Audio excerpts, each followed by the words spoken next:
আসসালামু আলাইকুম। আমি চারু। আমার ছোটবেলাটা খুব একা একা কেটেছে। আমরা যখন প্রথম শেরপুরে আসলাম, বিশাল বাসায় শুধু আমি, আব্বু আর আম্মু থাকতাম। তারপর স্কুলে ভর্তি হলাম, কিন্তু তারপরেও কেন যেন খুব বেশি ফ্রেন্ড আমার কখনোই ছিল না। আমার ছোটবেলাটা কেটেছে টিভিতে কার্টুন দেখে দেখে। একা থাকতে থাকতে কিভাবে যেন একাকিত্বটা আমার অভ্যাস হয়ে গেল। ইভেন আস্তে আস্তে আমি একা থাকাটাকে এনজয় পর্যন্ত করতে শুরু করলাম। আমি টিভিতে কার্টুন দেখতাম। আমার ছোট্ট একটা ট্রাইসাইকেল ছিল 3 চাকার, উঠান দিয়ে সেটা চালিয়ে বেড়াতাম। তারপর যখন একটু বড় হলাম, গল্পের বই পড়তে খুব ভালো লাগতো।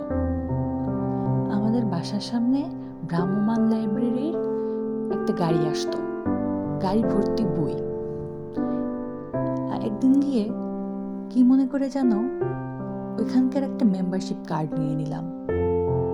তারপর প্রতি রবিবারের জন্য ওয়েট করতাম।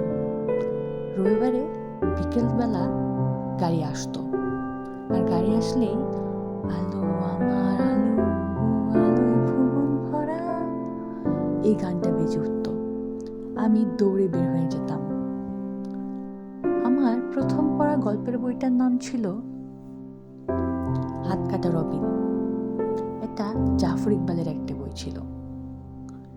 এই বইটা পড়ে যে আমি কি মজা পেয়েছিলাম! একবার পড়লাম, দুইবার পড়লাম, মুগ্ধতা শেষই হচ্ছিল না। তারপর আস্তে আস্তে আমি জাফর ইকবালের অন্যান্য বই পড়াও শুরু করলাম।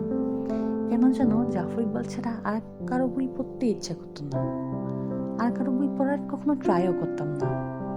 এমনি করে করে ওই লাইব্রেরির সব জাফর ইকবালের বই আমি পড়ে ফেললাম। এরপর একটু বড় হলাম, মনে হলো হুমায়ুন আহমেদ যেহেতু জাফর ইকবালেরই ভাই, হয়তো তার লেখাও খারাপ হবে না। তারপর শুরু করলাম আমি হুমায়ুন আহমেদের লেখাপড়া। আর দেখে কে, এক এক করে সব বই আমি হুমায়ুন আহমেদের পড়ে ফেললাম। এখন একটা বইও নিয়ে পড়ার মতো।